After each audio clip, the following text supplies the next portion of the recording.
இசைஞானி இளையராஜா பலவிதமான பாடல்களை வந்து கம்போஸ் பண்ணியிருக்காரு. எத்தனையோ மனித வாழ்வியல் சம்மந்தமான சூழ்நிலைகளுக்கு இளையராஜா வந்து மியூசிக் போட்டிருக்காரு. அதில் ஒரு சூழ்நிலை தான் குழந்தை பேர் அப்படிங்கிறது. ஒருத்தருக்கு வந்து குழந்தை பிறக்கிறதுங்கிறது மிகப்பெரிய சந்தோஷம். குழந்தை அந்த தாய்மை பெற அடைய போகிறோம் அப்படிங்கிற செய்தியை அடைஞ்சவொடனே வந்து அந்த ஆணும் சரி இந்த பெண்ணும் சரி மிகப்பெரிய சந்தோஷப்படுவாங்க.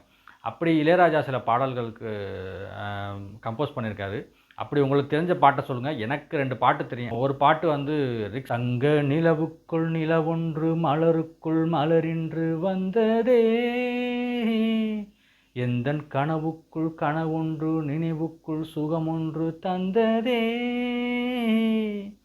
கொடிமுல்லை கொடி கட்டும் மன்னனோ இன்பச் சிறைப்பட்டு திரையிட்ட கண்ணனோ நிலவுக்குள் தங்க நிலவுக்குள் அப்படிங்கிற பாட்டு கேட்கும்போதே வந்து அந்த பாட்டு ஒரு தாய்மை பேர் அடையக்கூடிய பாட்டு அப்படிங்கிறத நம்ம புரிஞ்சுக்கலாம். அந்த மாதிரி ஃபீல் கொடுத்து எஸ்பிபி வந்து பாட்டை பாடியிருப்பார். இந்த பாட்டை எழுதியவர் வந்து கங்கையமரன். எனக்கு ரொம்ப பிடித்த ஒரு பாடலாசிரியர் தான் கங்கையமரன். நிறையா பேருக்கு வந்து கங்கையமரன் வந்து அது இசையமைப்பாளராக இயக்குனராக தான் தெரிஞ்சிருக்கும். நிறையா பேர் வந்து அவர் வந்து மிகப்பெரிய பாடலாசிரியர். நிறைய படங்கள் தமிழ் சினிமாவில் வந்து இசைஞானி இளையராஜா இசையமைத்த பெரும்பாலான படங்களுக்கு நிறைய நல்ல பாடல்களை வந்து எழுதியிருக்காரு. அவருடைய பாடல்களை வந்து வர்ற வரிகள் வார்த்தைகளை வந்து ஆட்டோவுக்கு பின்னாடி எழுதலாம், பெரிய பஸ்ஸில் எழுதலாம். இந்த மாதிரியான வாசகங்கள் வந்து ரொம்ப அருமையாக இருக்கும். உதாரணத்துக்கு தர்மதுரை படத்தில் வர ஆனன்ன பெண்ணன் அந்த பாட்டில் வர்ற ஆனன்ன பெண்ணன் அந்த பாட்டில் வர எல்லா விதமான வார்த்தைகளும் வந்து ஆட்டோவுக்கு பின்னாடி எழுதுகிற அளவுக்கு ரொம்ப அருமையான வாசகங்களாக இருக்கும் அந்த வரிகள் எல்லாமே.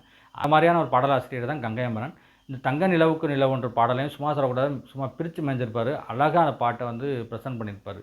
முத்துக்கள் கொட்டிய நட்சத்திரம், அந்த நட்சத்திரம் என் பக்கம் வரும், பித்துக்கள் கட்டிய முத்துச்சரம் என் பக்கம் வந்து பொன்முத்தம் தரும், ஒரு முத்துத்தான் உடைப்பட்டுத்தான் பூவாய் மாறும், அதை தொட்டுத்தான் அணை கட்டித்தான் பாடும் ராகம், வண்ணச்சிலை பெற்று தரும் அந்த சின்ன கிளி, களை கற்று தரும் அந்த வண்ணக்கிளி, சிந்திடாமல் வந்த தேனி சொந்தமானே நான். நிலவுக்குள் அப்படிங்கிற பாட்டு வரும். இந்த பாட்டோட நடுவில் வந்து ஒரு குழுவினர் வந்து இந்த பாட்டை வந்து சேர்ந்து பாடிருப்பாங்க. வண்ண பூவைக்கு பூ வைத்து சூடிடும் மாமனுக்கு, வண்ண தோகையில் தோகையில் சொக்கிடும் மாமனுக்கு, அன்புக்கும் பண்புக்கும் ஆள் வர போகுது அம்மா என்றப்பா என்று ஆட்டிடப் போகுது அப்படின்னு அந்த குழுவினர் பாடியிருப்பாங்க. குழுவினர் பாடுறது ரொம்ப அருமையாக இருக்கும். அந்த கேட்கும்போது ரொம்ப அந்த ஃபீலை வந்து கொண்டு வரும் அதை சேர்ந்து பாடும்போது. அப்போ வந்து இந்த டப்பிங் ஆர்டிஸ்ட் அந்த சிரிச்ச மாதிரி இருக்காங்க, டப்பிங் ஆர்டிஸ்ட் தான் சிரிச்சிருப்பாங்க. ரொம்ப மகிழ்ச்சியை வெளிப்படுத்துகிற மாதிரி அந்த சிரிப்பு சத்தம் அந்த கேட்குறதுக்கே ரொம்ப நல்லாயிருக்கும். அருமையாக சிரிச்சிருப்பாங்க. அந்த சிரிக்கிறது கூட வந்து நல்லா சிரிச்சிருப்பாங்க. அந்த மாதிரியான ஒரு இனிமையான பாட்டு. கங்கையமரன் எத்தனையோ நல்ல பாடல்கள் தமிழ் சினிமாவுக்கு எழுதியிருக்காரு. அவர் எழுதிய ஒரு சிறந்த பாடலில் இந்த பாட்டு ஒன்று. அதே மாதிரி இன்னொரு பாட்டை வந்து பற்றி சொல்லணும்னு நினச்சேன். அடி கண்ணாத்தா பொண்ணாத்தா செல்லாத்தா எல்லாம் வாங்கடியோ வாங்கடியோ வாங்கடியோ வாங்கடியோ அப்படிங்கிற பாட்டு.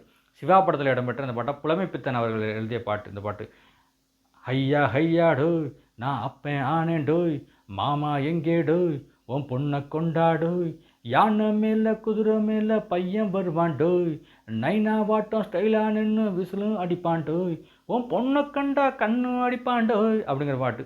இந்த பாட்டு ரொம்ப நல்லாயிருக்கும் கேட்குறதுக்கு.